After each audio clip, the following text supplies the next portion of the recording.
Good evening and welcome, everybody. I'm Terry Kay of the Jewish Grandparents Network.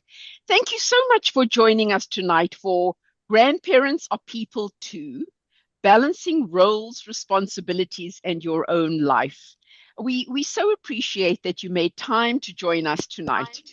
This is a topic that resonates for me personally, and clearly for you too, which is why you're all here.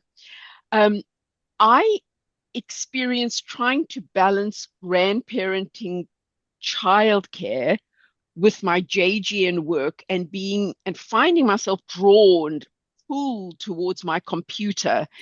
And then that feeling, you know it, of not being present and the guilt that comes with it. So I'll be looking for solutions tonight. Before I introduce our presenters, I want to say thank you to Sarah Reed, our JGN colleague who helps facilitate all our webinars. Sarah will share in chat with us how to turn on captions for those who wish to use that feature. A word about the recording. We are recording tonight's session. If you have to leave early, we're planning to go till somewhere between 8 and 8:15. If you have to leave early, no need to tell us in chat. We will send you all the recording in our follow-up email tomorrow by lunchtime. So just a note that sometimes our emails go into spam or promotions or junk. Drag it into your inbox, but look for it there tomorrow. And again, we will send you all the recording. We are thrilled to welcome our partners for this event, the wonderful folks, our friends at the Jewish Community Services of Baltimore, which is an agency of the Associated. We have three presenters. That's a first for us. Michelle Goldberg, Senior Manager of Community Engagement, develops and leads innovative mental wellness-focused programs and builds strong community partnerships. Beth Hecht, Senior Manager of Case Management in the Aging Department, oversees the delivery of services that help older adults and other vulnerable populations age safely and optimize their well-being. And Susan Kurlander, Health and Wellness Educator, helps participants build skills for enhancing resiliency and self-esteem. Over to you, Michelle, and to your team with all our thanks. Thanks, Terry. Thanks so much for having us this evening. And good evening. We're really excited to be here. Thank you for being here tonight. I want to start by saying how important your role as grandparents really is. You're the bridge between generations, passing down values and traditions and a whole lot of love. And let's be honest, probably a few extra treats and some slightly relaxed rules too. You're really the heart of L'Adore Vador. At the same time, you are people too, and your energy and well-being matter too. Today, grandparents are more involved than ever. Many of you are helping regularly, babysitting, stepping in when needed, and showing up in meaningful ways. And while that can be incredibly rewarding, it can also be a lot. Sometimes it's tiring, and sometimes it's complicated, and sometimes it's hard to know where your role begins and ends. Becoming a grandparent is such a gift. It brings so much joy and pride, but it also brings change. New roles, new expectations, and occasionally some new tensions. It's not just a new chapter for your kids, it's a new chapter for you too. So tonight is really about finding that balance. How do you show up for your family with love, generosity without completely exhausting yourself in the process? Because as much as you might wish otherwise, you cannot run on coffee, love, and babysitting alone. We'll talk about communication because no matter how old your kids are, somehow those old patterns can still sneak in. And we'll explore how to have honest conversations about needs, boundaries, and expectations, including how to say no in a way that still feels loving. We'll also acknowledge something we all notice. Parenting has changed and families are more diverse today. It's very tempting to say, when I raised kids, and sometimes that goes great and sometimes not so much. So we'll focus on how to stay connected, respectful, and open, even when things look different than they used to. At the heart of all of this are values like shalom bayit, peace in home, and kavod, respect. This is really about the long game, strong relationships, family connection, and the lasting legacy that you are building. Part of that legacy is modeling something important, that taking care of yourself is part of taking care of your family. Think of it as the airplane rule. Oxygen mask on first, not selfish, just smart. We're not here to change who you are. We're just here to support you in showing up with love, strength, and a little more balance. As we go, we're going to offer some questions for you to reflect on. And if you'd like to share, feel free to drop your thoughts in the chat or just keep them to yourself or jot them down. Just some thoughts, and we do welcome feedback if you'd like. So the first question has two parts. What do you consider to be your strongest grandparenting strength? Think about that. I know that we don't often take opportunities to talk about our strengths. We often look at ourselves as what we could have done better. But what's your superpower? Really, what is it? And the second part is, do you think your adult children are aware of this and would agree? So with that, I'd like to turn this over to my colleagues, Beth and Susan, who will guide us more deeply into how to do exactly that. And I'll come in from time to time to review the responses and give you other food for thought. Okay. Hi, everyone. It's great to be with you. I feel like I'm coming full circle with the Jewish Grandparent Network, and really appreciate the opportunity to talk about this very important topic this evening. So one of the most important aspects of self-care for grandparents is communication and communicating our expectations. And communication means talking, and it means listening. It means hearing what it is that they're saying, right? And I can't stress enough the importance of talking about these communication expectations.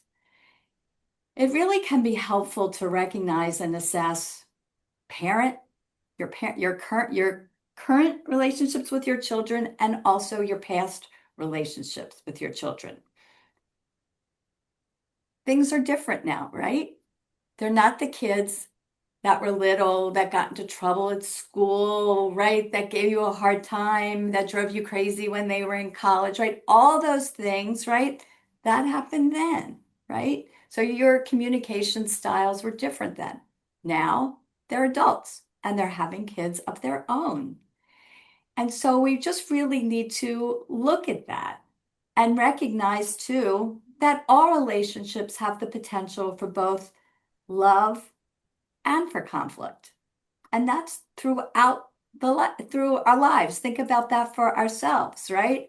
The people we're close to, we sometimes don't agree with or get along with for whatever reason. That's just a normal part of life. So we also tonight want you to consider how this phase, and for some of folks in our Zoom room, this might be a new phase. Some of you are experienced grandparents. I recognize some names here. So I know there are people here who've been grandparents for a while. But for some of us, this is a new phase, right? So how is this different? And it might be changing for those who've been grandparents for a while because your grandkids are getting older, right? And so the role that you might have had when they were younger is changing as they've gotten older. So I just want to just to stress about communicating expectations and thinking about creating healthy family dynamics and ensuring that everyone feels heard and respected and understood. That is just so key. And communication can include a conversation about needs, level of involvement, availability, and expectations. And it's not just a one-time conversation. These are things you have to talk about on a regular basis. And if you're not sure, you need to ask for clarification. Your child may have thought that they were clear when they asked you to do something, but maybe you're not clear. And so you need to go back and say, I just want to make sure that I hear you say that you want me to stop by for dinner time, or you want me to pick pick them up from school or whatever it might be. Just clarifying. That's what communication's all about.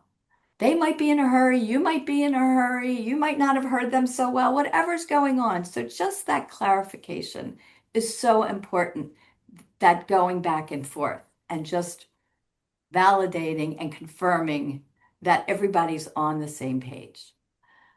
I just also want to acknowledge that all relationships have the potential for change and growth. So this could be a wonderful time, right, for you and your adult child.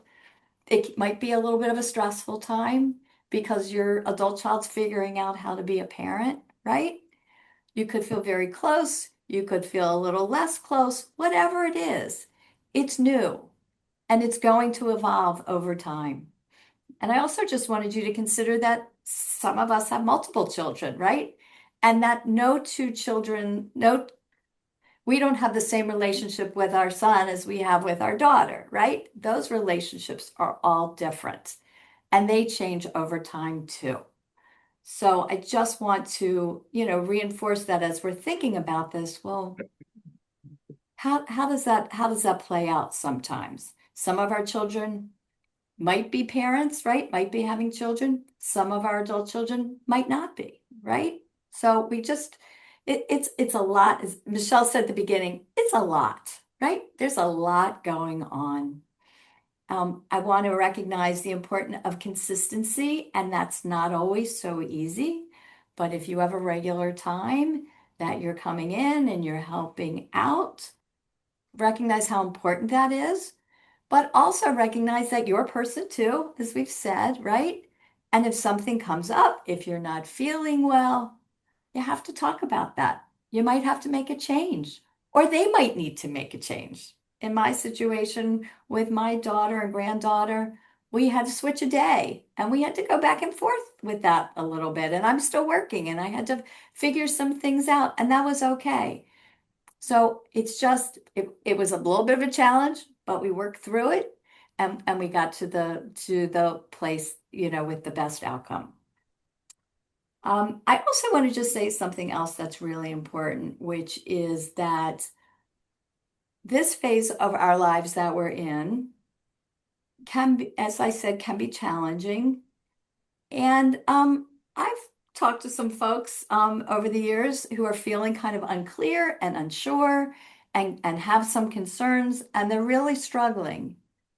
And it's okay. And I just want to say, there are therapists, social workers, counselors in the world, in your world.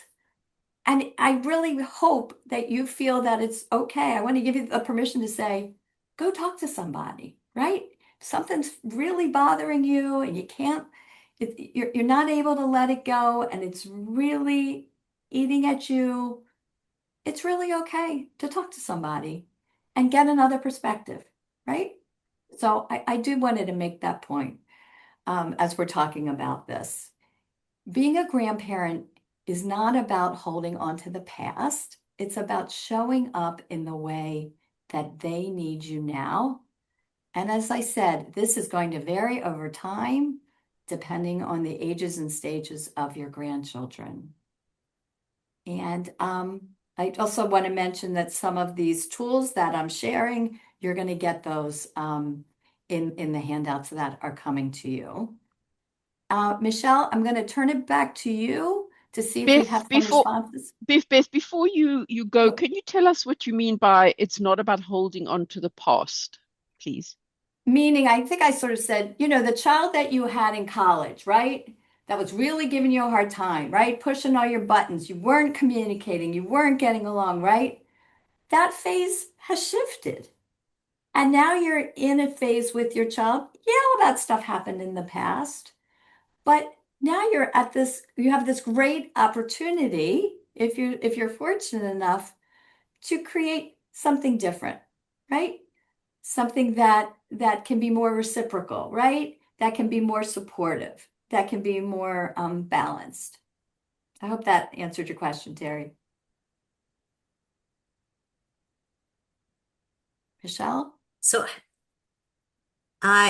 These are great responses. I love it. And I'm gonna just read a couple. And then there is a good question. And I see so many of you are offering some support and actually using Beth's information to support the question. So I see your superpowers, stability and unconditional love, getting up on the floor and being able to get up. That's true. It's very true. To be present at important events and milestones like soccer games and graduations. Setting boundaries with grandkids while being loving, absolutely. Love no matter what, stability to them, being utterly reliable, being a steady influence in their lives, lots of listening and asking questions. That's very important. And mentoring. Hello from Bainbridge Island. Welcome. How do you decide? So this is a good one, and maybe Beth, you would like to, although I'll read the responses, and I think they heard you. How do you decide between attending a child's performance at school versus an exercise class, which you need to stay fit? That's a Oh, really good question. we're going to talk about that. We are going to talk about that. We're going to talk about that. That is a really important question. So let's hold on to that one. Okay, but somebody responded by saying Oh, balance is very important, and we are going to talk about that too. Clarify, communicate, and that is very important. If you explain to your adult child or to the grandchild, I think that goes a long way. I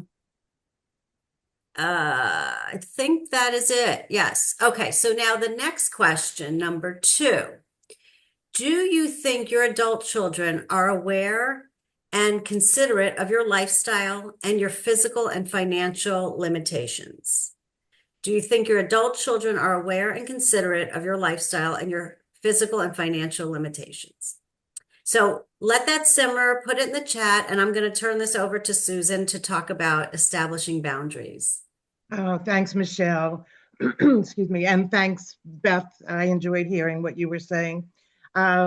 And I so welcome the opportunity to be here to share an evening with grandparents. There's nothing more, no other group of people I would rather share time with than grandparents. So thank you for that opportunity. And I'm smiling as I respond to one of the very first comments put in the chat room about being able to get up after sitting on the floor. I'm so grateful that I had both knees replaced when our grandchildren were born. We have 4 grandsons, and you can imagine the activity, et cetera, et cetera. So, okay, we're going to talk about boundaries. And I think for many of us, boundaries may have a negative connotation. When we may think of boundaries in the sense of, oh, that's telling me something I can't do, or that's setting a limit, or that's not allowing me to enjoy and be all of the things that I want to enjoy and to be. But I think when we talk about self-care in relation to grandparents, I think boundaries is critically important. And for many reasons, establishing boundaries helps us navigate the limitations that we have, even though there may be limitations we don't want to even think about, but we need to. For example, physical limitations as we're aging, even the grandparents, I think, are getting younger by the minute. But the reality is there are physical limitations. There may be financial limitations. There may be emotional limitations. And I think, for example, if a grandparent is taking care of someone else, an elderly parent, that may affect the limitations as to their involvement with their grandchild. So I think setting boundaries, establishing boundaries is a way to kind of clear the air. You know, we go in to buy an appliance, and what's the first thing that we do? We look for the manual. So we won't, for me, because my husband and I both, we can never figure out how to use something. So we look for the manual. And in a sense, if you can kind of think broadly, establishing boundaries is a way to create our own manual. And it's truly personal because you are considering the limitations, for example, that I had just mentioned. Also, as Beth so clearly said, establishing ways to communicate and the need to communicate as you are formalizing boundaries, because that's a two-way street. We certainly want to share um, in the self-care realm of what our limitations are, what we hope our boundaries will be. But we also want our children, our adult children, excuse me, to share what their boundaries are for in whatever way, whether it's their work situation, their um, whatever. We don't even need to go into examples. And establishing communication also, in many cases, hopefully in most, leads to respect. And respect can also lead to trust. And I think those trust and respect are two of the very most critical aspects of a healthy grandparent, adult child, and grandchild relationship. Um, and also, establishing boundaries helps to diffuse some of the potential anxiety that comes with grandparenting. The In some cases, even the fear of the unknown, the anxiety, the tension, the uncertainty is is can be, as we're communicating expectations leading to boundaries. It can be so helpful for that. Um, Also, establishing boundaries can also prevent, or again, maybe diffuse some misunderstandings. Where you get it out there that this is what's going on for me, this is what's going on for you. For example, perhaps as grandparents, you're experiencing some financial issues, and maybe your adult children aren't aware of that. And maybe you don't want or need them to be aware, except in the situation of how they hope and expect you to be involved with their children, with your grandchildren. That there may be a time when you have to say, or you choose to say, wait a minute, we won't be able to pay for Jewish day school. We just can't. That's not where we are financially right now. So in essence, you're setting up a boundary, but you're being very honest about it and very open and communicating that. And the last thing I would say before I give some suggestions of establishing boundaries is that boundaries can help us move from um, conflict to cooperation. And that's probably a phrase we may repeat during the rest of this webinar. It helps us to move from conflict because it's inevitable that there will be some conflict, no matter how wonderful the relationship is, no matter how wonderful how the relationship with your adult children and your grandchildren is based on unconditional love. The reality is there may be conflict. And by establishing boundaries, it's a way to move that conflict, whether it's through compromise or just the communication, to to cooperation. So those are the reasons why why boundaries are so critical. Some suggestions: don't go overboard with establishing boundaries, because you could, from now until next year, um, think of different things that you may want to set up boundaries about. But prioritize what's most important about setting up those boundaries. It sounds so simplistic, but one thing might even be establishing guidelines for visits. When your grandchild is coming to your home, maybe spending the night, what are some of the boundaries that you need to be aware of and that you need to be respectful of, and also sharing what some of your boundaries may be. For example, we go to bed early, my husband and I, we go to bed very early. So that's something that, no, we can't let your child stay up until 11 or 12 at night. That's just not part of our lifestyle. We need to take care of ourselves as far as what we've set up, the way we live. Um, be consistent with boundaries. It's very important, being consistent. And then along with that, because boundaries can be challenging and aren't always easy, there may be some feelings of, I don't know, resentment, maybe even anger, maybe disappointment. Make sure as much as is possible that you validate feelings without violating the boundary. Let me say that again because I think it's critical. Make sure that the feelings on both sides are out there, but that you are validating the feelings without violating the boundaries. Okay, and that goes along with, can you give, okay, I see on there, can you give an example? Maybe the example that I just gave about allowing a child to stay up really late because that's what maybe the child's used to. But that's a boundary that is not acceptable to me and my care for myself.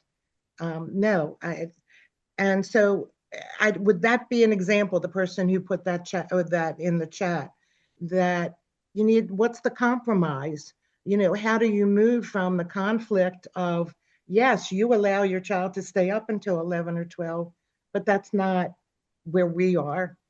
Does it sound um, authoritarian to say that? I don't think so. I think it's part of self-care. I think it's part of communicating um, what just how do I say it? You know, what's important to you, what your lifestyle is, and it may also have something to do with physical limitations. Maybe you need to get up early in the morning, and so, but communicating that and hopefully moving from the conflict to the cooperation. Um, Revisit boundaries as children age. You know, we have four grandsons, the oldest being, the two oldest being almost 18 and the youngest 13. And very different well, not very different, somewhat different boundaries with when they were much younger, jumping on the sofa, you know, when they were younger, when we had just gotten new furniture was, you know, yeah, no, they cannot do that. And even though, okay, I validate your feelings. It's okay for you to allow that in your home. But in our home, no, with new furniture, no, we're not allowing jumping on furniture. That's when they were younger. They're at 16 and 17, they're not jumping on furniture, but they're with the cell phones, they're with their devices. And so we need to revisit the boundaries. You know, uh, will we allow cell phones to be used while if they're over for dinner, let's say, our grandsons? No, no, that's a boundary that is very important. That if we're sitting down to dinner, no, cell phone, we're not using cell phones, the children aren't. Even though we may validate the feelings that the adult children, the parents, do allow that. That in your house, you allow that. But in our house, no, a boundary that we set up is not allowed. Um, so revisiting the boundaries as children age. And the last thing, you know, be as much as you can be, because I think as for many of us, we want to do anything and everything for our grandchildren, but be realistic about the amount of time and attention that you can give to your grandchildren. You know, if, again, I mentioned this before, but if you're taking care of an elderly adult, an elderly parent, and you need to perhaps go to that person's house on a daily basis, and that may interfere with picking up from school. Work on that, okay? Work on the boundaries that can work for you, but also for your adult child, validating their feelings, but also respecting the boundaries. All right, took a little bit long. Susan, I'm intrigued by what you're saying. Can you talk for a minute or two about many of our grandparents live far from their grandchildren. Okay. The issue of boundaries when you only see your grandchild perhaps twice a year, maybe three times a year, they're coming to you, you going to them. It's such an important point, Terry. Thank you for mentioning it. And we have two, not too long distance, but two grandchildren in New Jersey. And so, yes, different boundaries are set up. Um, how do I say this?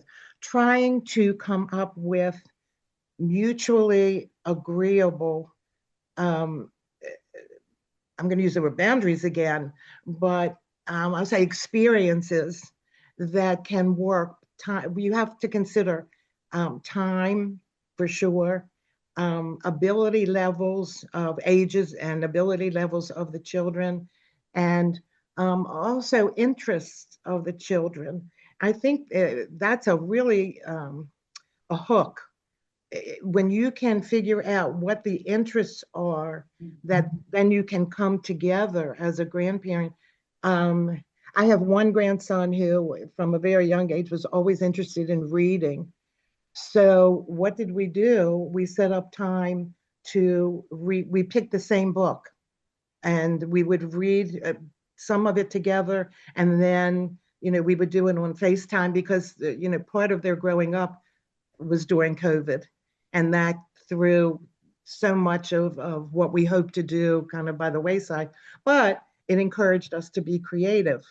And so reading a book, because that was something I obviously loved doing and he enjoyed doing. And then we could talk about it. So creating boundaries that emphasize mutual um, mutual limitations regarding time, ability level, age, etc.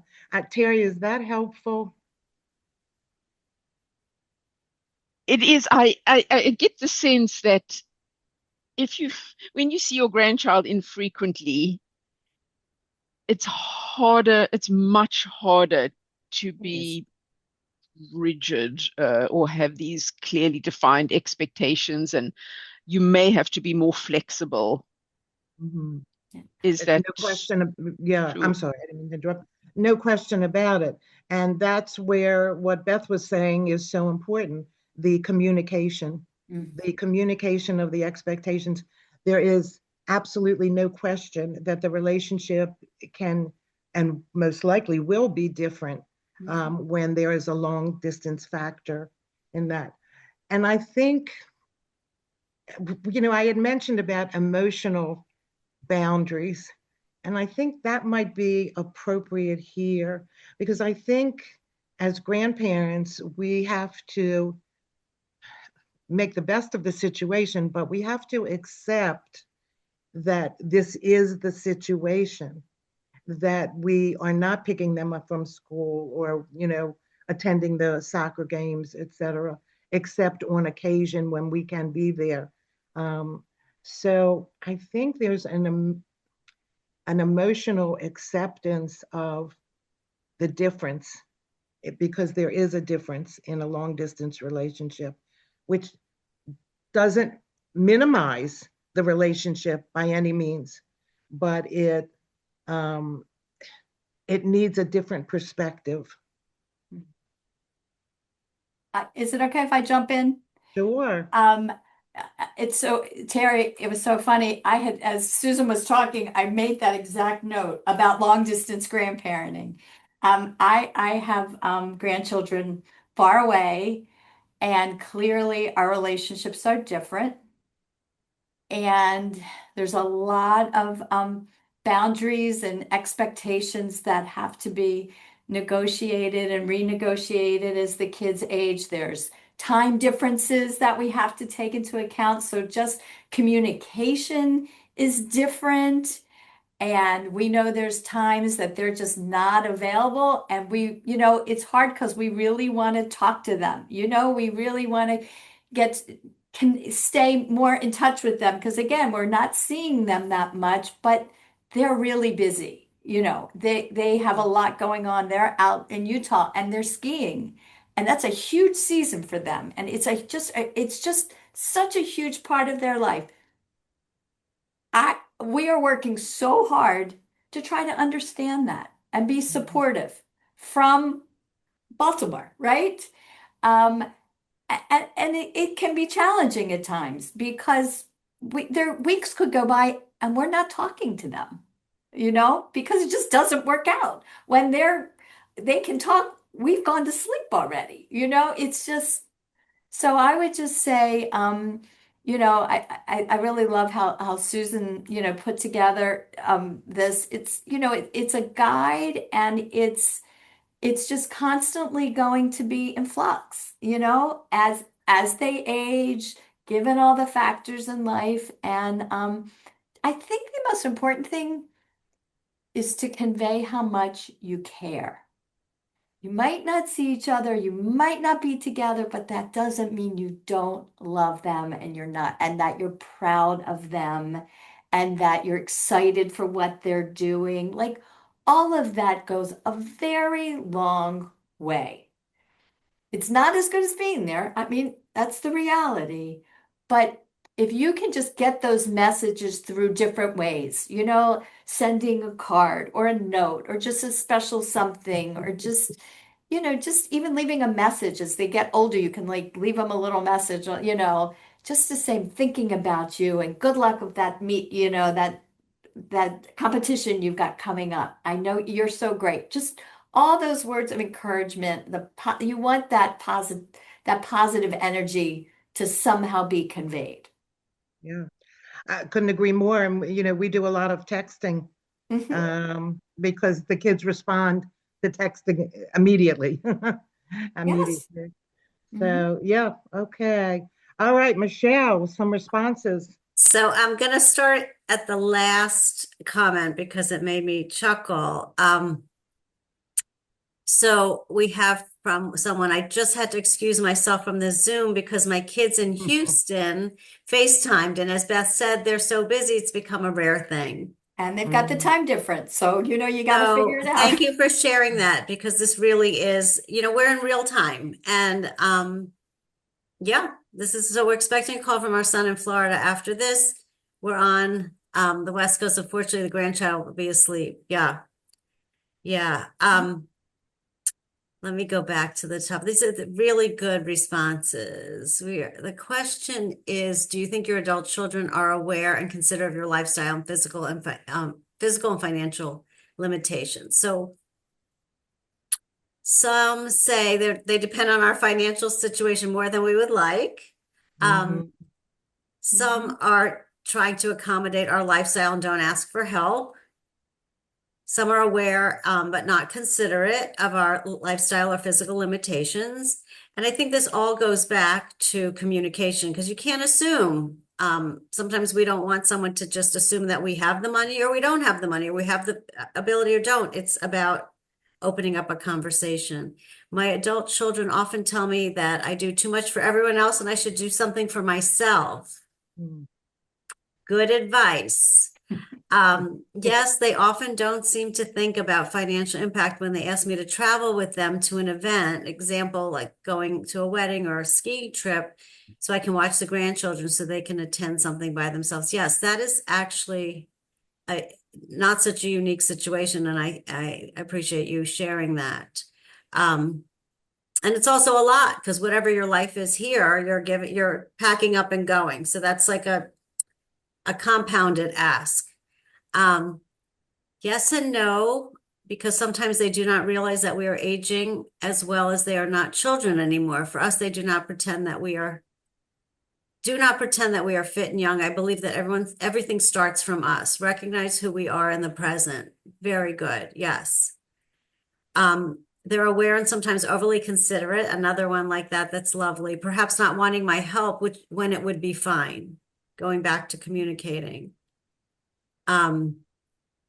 How to navigate our parents and how to navigate their relationship with adult grandchildren and great grandchildren because it may be different.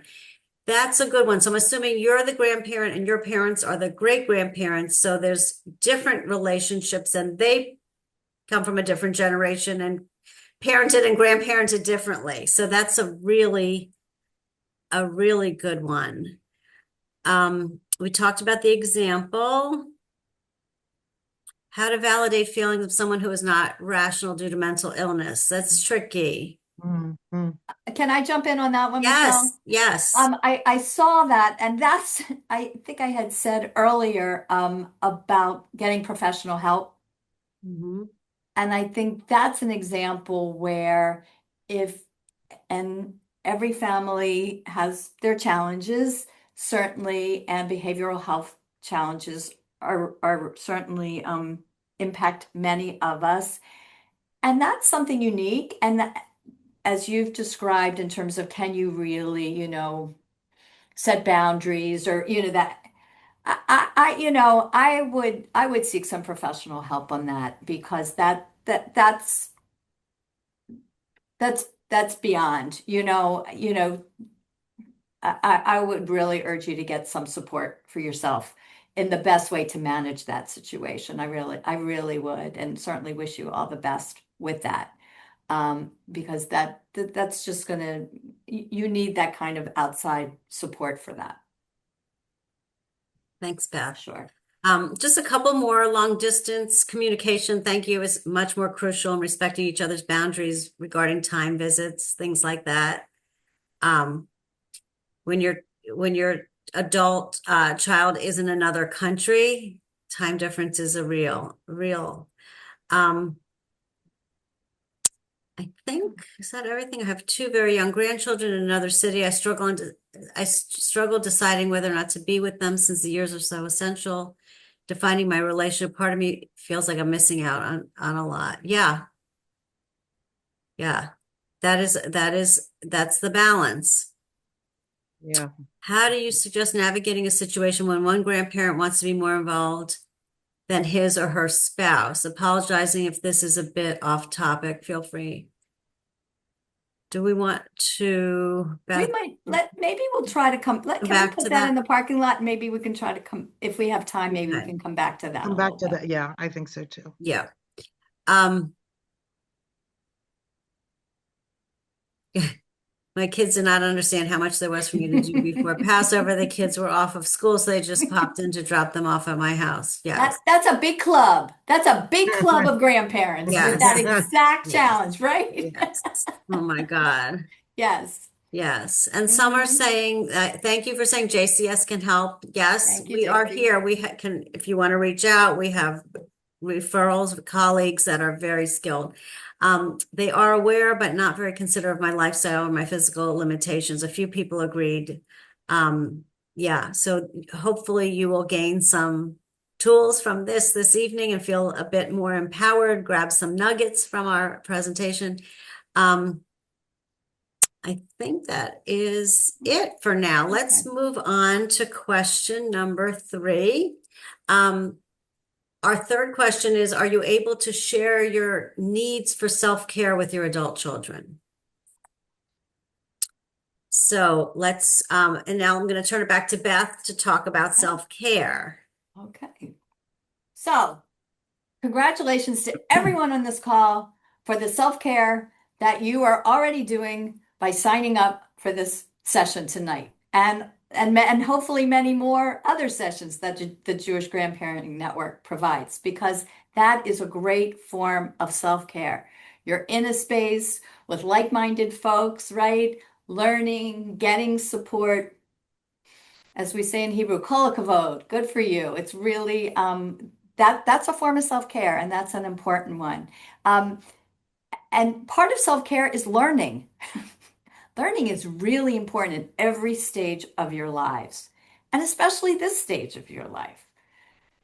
I'm gonna limit it to say learning about child development, learning about all kinds of things, the computer, right? The technology, all those kinds of things that so that you can continue to understand as your grandchildren age what's going on in their lives. You have to stay current. You have to stay relevant. Other more personal forms of self-care is I just really want to stress. Now, I happen to work with adults 65 plus professionally, and I can tell you, and research backs this up. Actually, research backs up that grandparents who are involved with their grandkids actually are healthier and live longer. Like research studies are coming out of Harvard that are supporting this, was just blowing my mind. Because grandparents they're happy, they're fulfilled, it's they're staying connected as a way of this. It's very important at every stage of your life, but especially this stage of your life, that you stay connected with your friends and other family members, that you explore hobbies. This is a time of life where some people are thinking about who've been working, retiring, and you need to keep stimulating your brain and you need to stay active. So, pursuing personal growth and development opportunities, and even going outside your comfort zone and challenging yourself a little bit. Keep yourself challenged. It's very, very important for you as a person, and also it benefits your relationship with your grandkids too. Can I interject Yes, here and by now example? and Susan's going to share a wonderful example about this. Yes, in a prior professional life, I was an English teacher for middle school and high school. And I miss that as much as I love doing what I've been doing with JCS for 39 years. But I decided I wanted to volunteer to be a tutor in the Baltimore County Detention Center for those inmates who were interested in obtaining their GED degree. And out of my comfort zone, no question.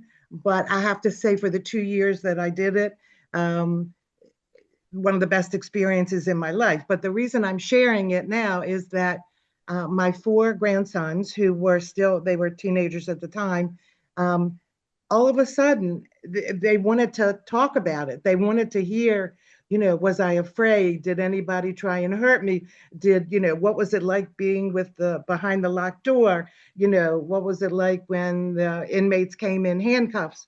And so it really, my self growth really emanated to their interest in where I was in life. And so that was great. And then the last part of that was having been an English teacher, I encouraged creative writing among the inmates. And some of the best creative writing that I think I've ever gotten from students came from those men and women. And I share that with the older grandsons. And this is what the conclusion was, that these, yes, people who have made very bad decisions, but they're not bad people. And so my growth emanated to transfer to their growth. Okay. Mhm. Yes, thank you. I'm so glad you were able to share that, Susan. It speaks volumes, sort of where we are in our lives. All right, so I just want to just kind of tie this piece up in terms of your own self-care. You really are role models, as Susan shared, right? So by taking care of yourself, you're being that role model to your children and your grandchildren. Um, we want you to be kind to yourself. We really work on being kind to everybody else, right? But a part of self-care is also treating yourself kindly, right? And not being too hard on yourself when you're late one time, or, you know, the car's been dirty and you really meant to take it to the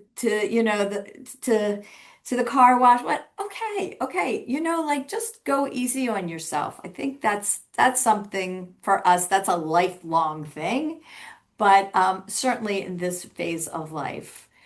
I also I want to talk a little bit about mindfulness and meditation and breathing, walking in nature. Really, these are great examples of self-care. It's been a crummy winter in Baltimore on the East Coast, just super cold and awful. And it's beautiful out now and it's green. That really does something. But just, I'm not telling you to take, you have to walk X number of miles, blah, blah, blah, blah, blah, but just get some fresh air, get outside and enjoy nature just a little bit. You'd just be surprised how it lifts your soul and your spirits. It really, really does. And I Beth, can't, I'm going to just add, yeah. because this actually is coming from something you've said. and that is give yourself permission. And that is something that we don't frequently do. Give yourself permission. Yeah. Yeah. I think that that's really, really key. We don't have all the answers. Things are very different, as we started the program by saying, right? Parenting is very different, right? You're trying to get grandparenting, you're trying to get it right. But if a mistake's going to happen and it's going to be fine, right? It's not, but we're very, very hard on ourselves. So I just want to stress that that's very, very important.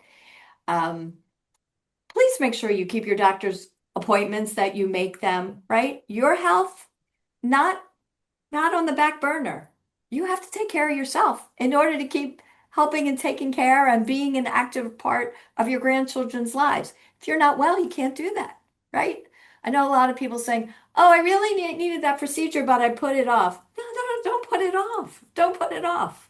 Take care of yourself. You only have that one body, right? So that's just really, really important. Healthy eating is important for you, and it's also your role model for your grandkids. So that's really important too. Exercise, movement, all those kinds of things. And I think the last thing I want to say is I know personally in my life, I have found people I've looked up, who are like, wow, they're really good at that. They just seem to be like great parents, or they just really seem to be like wonderful grandparents. Like they just seem, right? Um, find find role models of successful grandparents who practice self-care and they role model a healthy lifestyle. And I've been really fortunate that actually, on a personal level, Susan Kurlander has been that role model for me for now probably 30 years of my life professionally and as a grandparent. And so just make sure you look for those folks. Like they seem to figure out what's going on. They're people you can talk to, right? Mentors.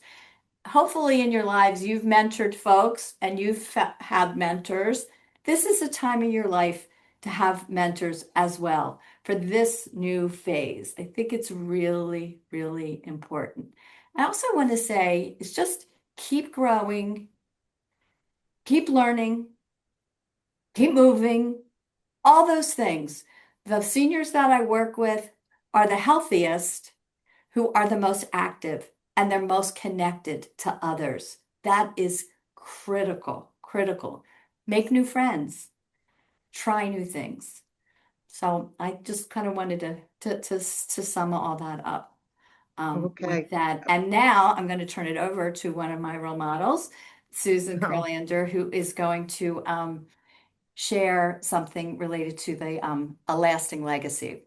Yeah, thanks, Beth. And I have to admit, Beth, role model wise, exercise is, I'm not up there as a role model.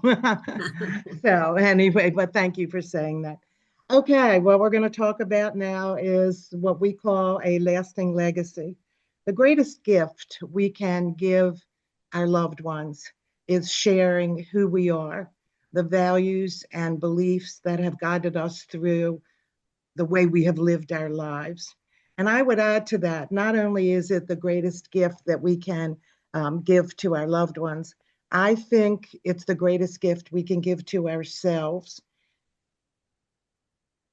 We need how beneficial it is to acknowledge, validate, and value all that we have not only accomplished, but who we are.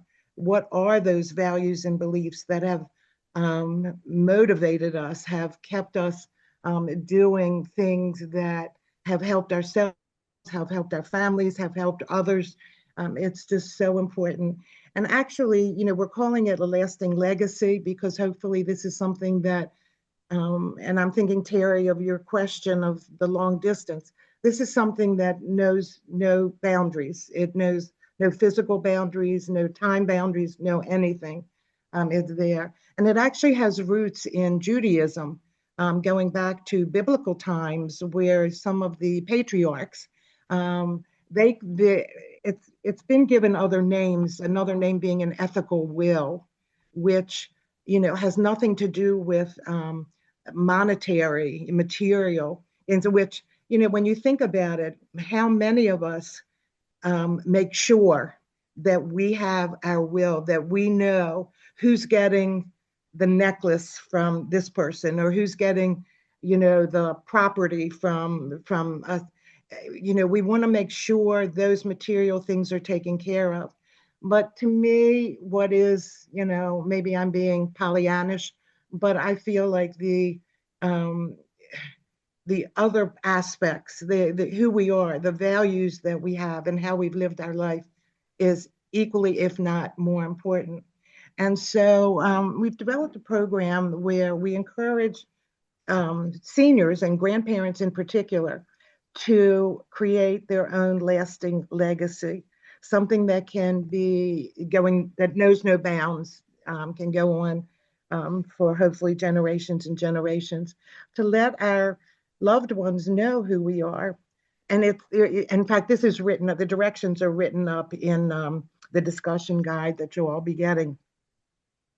But you choose a couple of 3 or 4 of the most important values for you, the ones that have really guided your life. You explain that, why those values have been so important.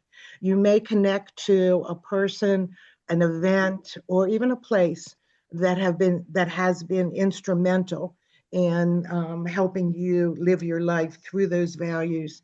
And then also, another part of it is when you're sharing all of that, what's the message that you hope will come through to your loved ones? And you can do this in so many ways. There's no right or wrong, and there isn't anyone who can't do this across the board. I like to write, so I did mine in writing. Um, some people have done it through an audio tape, or even a videotape that could be transmitted, transferred to their loved ones.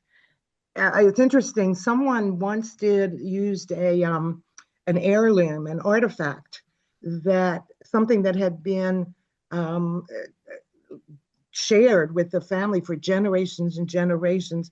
They used the example of a menorah that had gotten through the Holocaust and had been, and what value that menorah has played in this person's life. And one other example is people who use recipes from great grandparents, great great grandparents, and what those recipes have meant from that person, what has that person meant. Um, and so, yeah, I strongly suggest doing this. I wound up, and another benefit is that you only have to do one. Doesn't matter how many children, how many grandchildren, great grandchildren you have. Um, it, just one, because your values and beliefs are your values and beliefs. And I chose to give this to my 4 grandsons when they each became a bar mitzvah. And I have to laugh because one of them said, "Bubby, this is really heavy duty." And so, and that's good. That's what I wanted. I wanted them to have a sense of, this is important to me. So a suggestion that um, benefits everyone, but also benefits you, because it does involve some introspection, some soul searching for you to create this, and that's a good thing. That's a good thing. Oh, Michelle, I think maybe now for Yes, you. I'm thanks, sorry, I almost Susan. forgot to mention. That's okay. Thank you. I know we're going to wrap up. We want to be respectful of your time. I will quickly, it's great. You have answered the question, and then people put comments based on the presentation. So are you able to share your needs for self-care with your adult children? And many people say yes. Some say that their adult children are very concerned with their self-care, and they encourage you. And some forget. And again, that goes back to communication. Let's see what else. Oh, David, what a great. Just ask yourself, this goes back to the lasting legacy. Ask yourself how you want to be remembered by your children, grandchildren, taking care of yourself and giving back to society. It's beautiful. That's really beautiful. We can open this up for questions, but I do apologize. There were a couple of comments and question two that I didn't get to that I want to just mention. Somebody gives a really good resource. There's a Dr. Carrie Byrne called The Long Distance Grandparent that talks about, this is just going back to long distance parenting. Physical mail is a great way to communicate from long distance. And that is really on so many levels because you're really also sharing a part of yourself because we all wrote letters and sent cards and it's not done so often today. So thank you for sharing that. And then the kids call and thank you for it. I feel like there was another one. If not, please feel free to put it in the chat again or ask us questions. Michelle, I wanted to say one thing. I wanted Yeah. to say, when I was talking about self-care, there is so much out in the world right now related to grandparenting. It's actually it's a little overwhelming, right?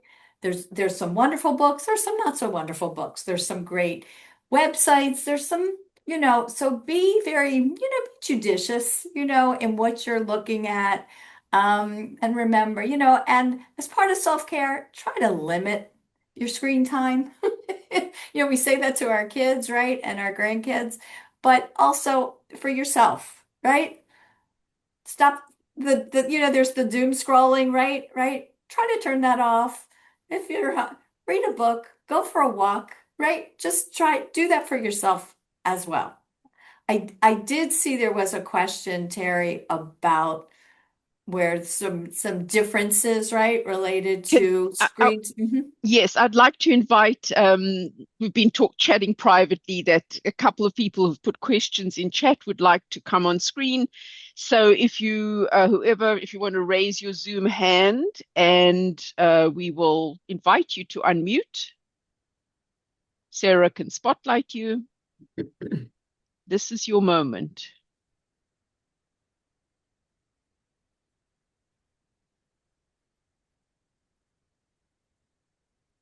Again, this is those of you who would like to share your question verbally. So somebody did circle back to the issue of one grandparent being more involved than the other. I just want to clarify, do you mean a couple or you mean the grandparent from the other side of the family?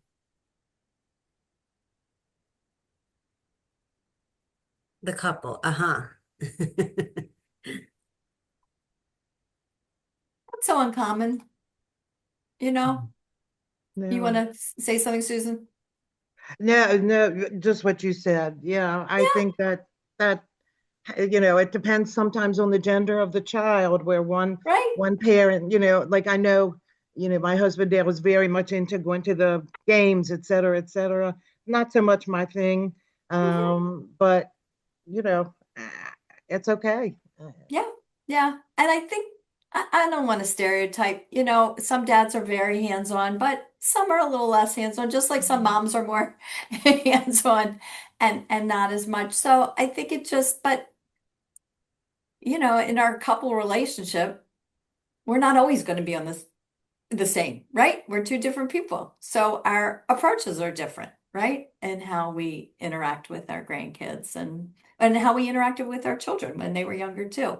So it's, and maybe someone's not feeling as good as they, right? It could be a health reason or a mobility reason or whatever it might be too. There could be lots of factors with that. But I think if you've got a good relationship with your spouse, to privately have that conversation. Hey, I noticed, are you a little less comfortable? And I don't know what he or she might say, but just to talk about it, within your relationship.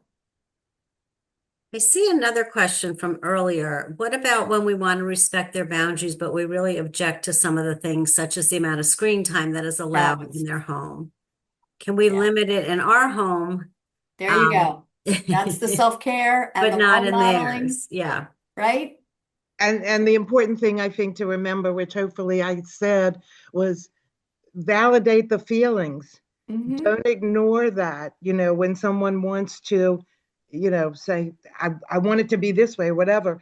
But still, if you've got boundaries in place, respect those boundaries, but Right, validate the feelings. right. So just before we end, I want to just leave you with this as grandparents, just may we care for ourselves with the same compassion that we offer our families. And just really just keep that with you. And I want to thank you all for tonight. Yeah.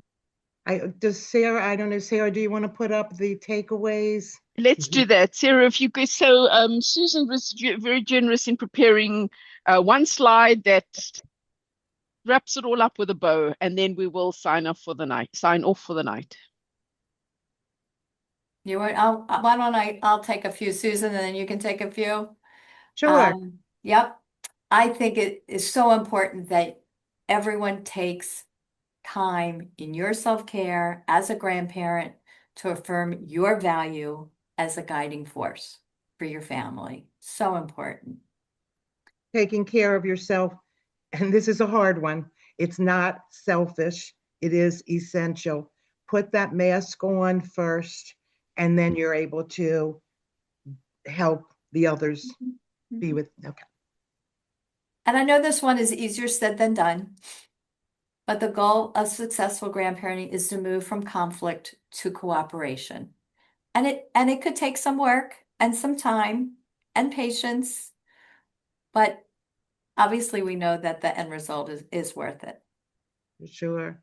All relationships have the potential for change and growth, both love and conflict. And we need to keep that in mind. Yeah. And communicating expectations promotes respect and understanding. And that's really key. And sometimes it's hard to communicate. Sometimes it might be easier to do it in writing, right? If it's too loaded and you're feeling too emotional, but you really want to express yourself, that could be a place to start to move from that place, then to be able to have a conversation. So just the encouraging to not give up and just to stick with it. For sure. Being a grandparent is about showing up in the way your family needs you now. And that's can also be a very hard thing to do in the sense of needing to let go, and needing to be supportive of your family and not overriding their decisions. It's being supported, even though you may not agree. Mhm. And the setting boundaries, we've talked a lot about that, which really does help to prevent confusion and tension.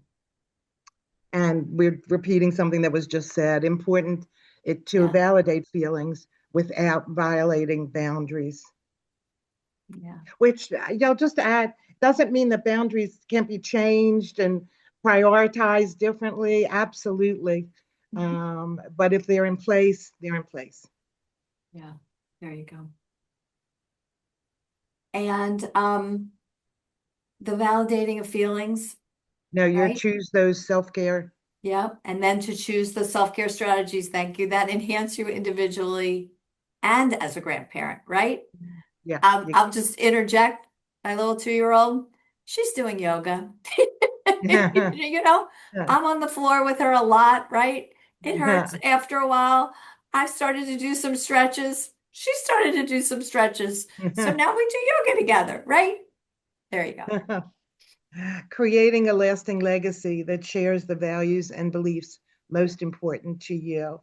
And I loved what the one gentleman wrote about. You may want to condense it to the one question of how do you want your loved ones to remember you? So if that's an easier way to approach it, it's going to achieve a similar goal.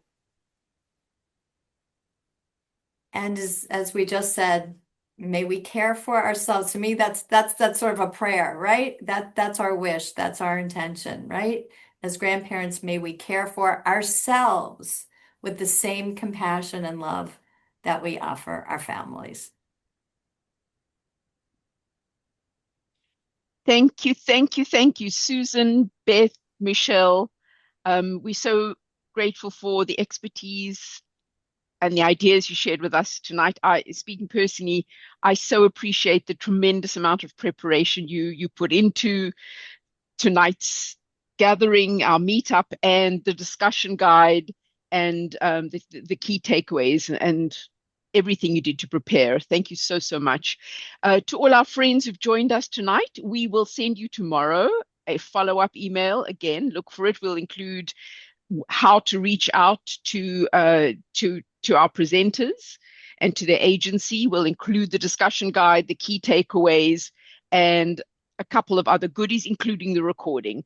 So to all of you, thank you so much for staying with us until 8:10.